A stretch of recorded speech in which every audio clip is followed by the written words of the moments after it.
Hey guys, this is about what we call caste system or jaati system in our Hindu community. It is such a big thing, even year 2018. Almost every transaction, whether it is, the elections or the polls or the power structure or who gets the election ticket or who gets nominated, uh, everything seems to be, kind of driven by this jati system.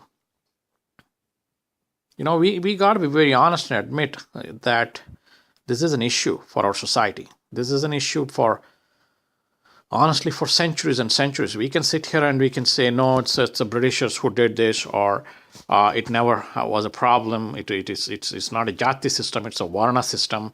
Um, everybody's equal, this and that and all this. We can pretend as if like it doesn't exist, but the fact of the matter is it's a very powerful underlying force in Indian society, even today.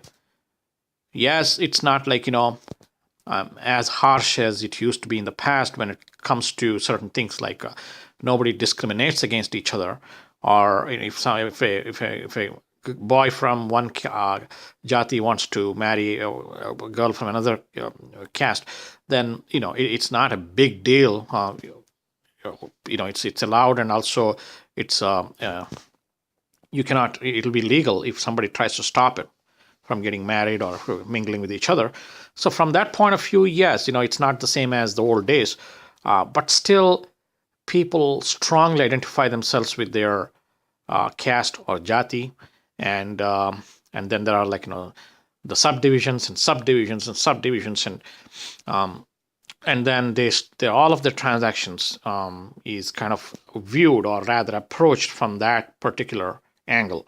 So I think it's a very, in my opinion, it's a very negative force that's kind of causing so much conflict. That's one of the reasons why India is not seen as a united country, right? That's one of the reasons why outsiders could easily come in and divide us.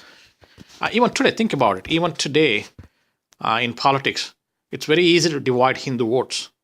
You just have to pitch one caste against the other caste, and that's it. End of the story. You don't even get. Um, if you last time when BJP won 2014, they got about like a 30% of the vote. I can guarantee you, hardly any Muslim or Christians voted for BJP, right? So it is all came from Hindu community.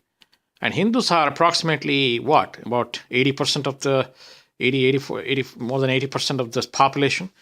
So out of 80% of the population, only 30% voted for so-called Hindu party. So you get the picture, right? In other words, that's how divided Hindu community is in India.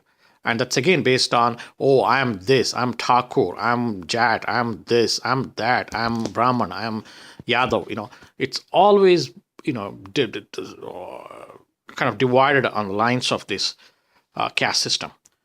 So this is something we have to seriously look into, because there are clear references to our so-called jati system, even in our Vedic text. Like if you go to Purusha Sukta is from Rigveda.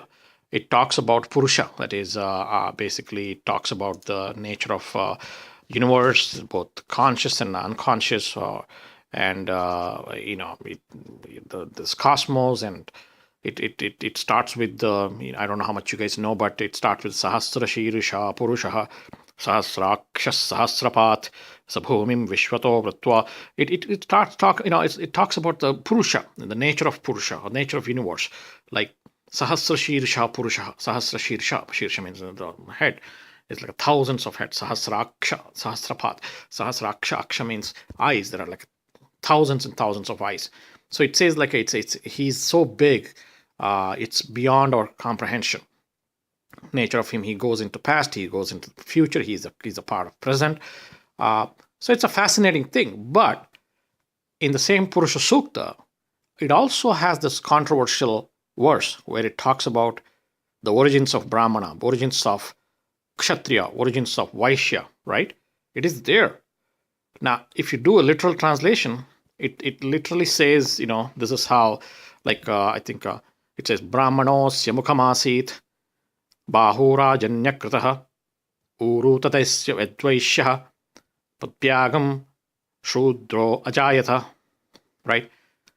Brahmanosya mukhamasit. That means Brahmanas people came from mukha. That's like a face of that Purusha. Bahurajanyakritah. Bahu, it's like arms, you know. The Kshatriyas, Raja, they came out of this thing. It's the same, So if you do the literal translation, it talks about, in that few lines, it talks about the origins of for this thing. Now, it doesn't mean that they're different or they have to discriminate against each other. But my point is, it goes back all the way to the Vedic period, and we have a responsibility to acknowledge the fact that this is not something that was created by the evil Europeans or British people.